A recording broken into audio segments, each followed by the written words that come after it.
കർക്കിടകത്തിലെ ആയുർവേദ ചികിത്സകൾ ജൂലൈ പകുതി മുതൽ സെപ്റ്റംബർ പകുതി വരെയുള്ള കാലയളവിൽ ചെയ്യുന്ന ആയുർവേദ ചികിത്സകളാണ് കർക്കിടക ചികിത്സയായി ഉദ്ദേശിക്കുന്നത്. ഈ സമയം ശരീരബലം നന്നേ കുറഞ്ഞിരിക്കുന്നതുകൊണ്ട് പലതരത്തിലുള്ള രോഗങ്ങൾ ഉണ്ടാകുന്നു. അതുകൊണ്ട് തന്നെ കർക്കിടക ചികിത്സ വളരെയധികം ഗുണം ചെയ്യുന്നു. രണ്ട് തരത്തിലാണ് കർക്കിടക ചികിത്സകൾ നമ്മൾ ചെയ്യുന്നത്. ഒന്ന് രോഗം കുറയ്ക്കുന്നതിനുള്ള ചികിത്സ, രണ്ട് രോഗപ്രതിരോധ ശേഷി വർദ്ധിപ്പിക്കുന്നതിനുള്ള ചികിത്സ. പ്രത്യേകിച്ച് ഒരു രോഗം ഇല്ലാത്ത ഒരു വ്യക്തിക്ക് അയാളുടെ ആരോഗ്യം കുറച്ചുകൂടി മെച്ചപ്പെടുത്തുന്നതിന് അനുയോജ്യമായിട്ടുള്ള ചികിത്സകളാണ് രോഗപ്രതിരോധ ശേഷി വർദ്ധിപ്പിക്കുന്നതിനുള്ള കർക്കിടക ചികിത്സയിൽ പെടുന്നത്. എണ്ണ തേച്ചുള്ള കുളി, കിഴികൾ, ധാരകൾ, അതുപോലെ ഉള്ളിലേക്കുള്ള മരുന്ന് സേവ ഇവയെല്ലാം അതിൽ ഉൾപ്പെടുന്നു. രണ്ട്, രോഗശമനത്തിനായിട്ടുള്ള ചികിത്സ. വർഷ ഋതുവിൽ വാതപിത്ത കപാതി ദോഷങ്ങൾ വർദ്ധിക്കുകയും പലതരത്തിലുള്ള രോഗങ്ങൾക്ക് കാരണമാവുകയും ചെയ്യുന്നു. അതുകൊണ്ട് തന്നെ ശരീരമാസകലം വേദന, നീർക്കെട്ട്, തരിപ്പ്, പെരുപ്പ് തുടങ്ങിയ അവസ്ഥകൾ കണ്ടുവരുന്നു. ഇതിന് അനുയോജ്യമായിട്ടുള്ള ചികിത്സകളാണ് കർക്കിടകത്തിൽ ചെയ്തു വരുന്നത്. ദേഹമാസകലം എണ്ണയിടുക,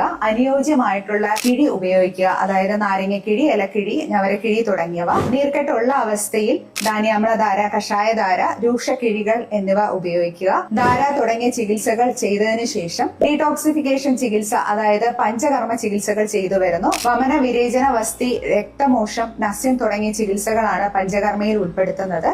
ശരീരത്തിൽ അടിഞ്ഞുകൂടിയിരിക്കുന്ന ടോക്സിൻസ് അല്ലെങ്കിൽ മാലിന്യം പുറത്തേക്ക് കളയുന്നതിന് അനുയോജ്യമായിട്ടുള്ള പഞ്ചകർമ്മ ചികിത്സകൾ ചെയ്ത് ശരീരത്തിനും മനസ്സിനും ഊർജം നിലനിർത്താൻ കർക്കിടക ചികിത്സ സഹായിക്കുന്നു. ഇത്തരത്തിൽ കർക്കിടക ചികിത്സ കൃത്യമായി ചെയ്യുന്നത് വഴി നമ്മുടെ ശരീരത്തിലെ ദോഷങ്ങൾ മാറുകയും രോഗം സുഖപ്പെടുകയും ചെയ്യുന്നു. കൂടാതെ പേശികൾക്കും സന്ധികൾക്കും ബലം വർദ്ധിക്കുകയും കോശങ്ങൾക്ക് പുനരുജ്ജീവനം സംഭവിക്കുകയും ചെയ്യുന്നു.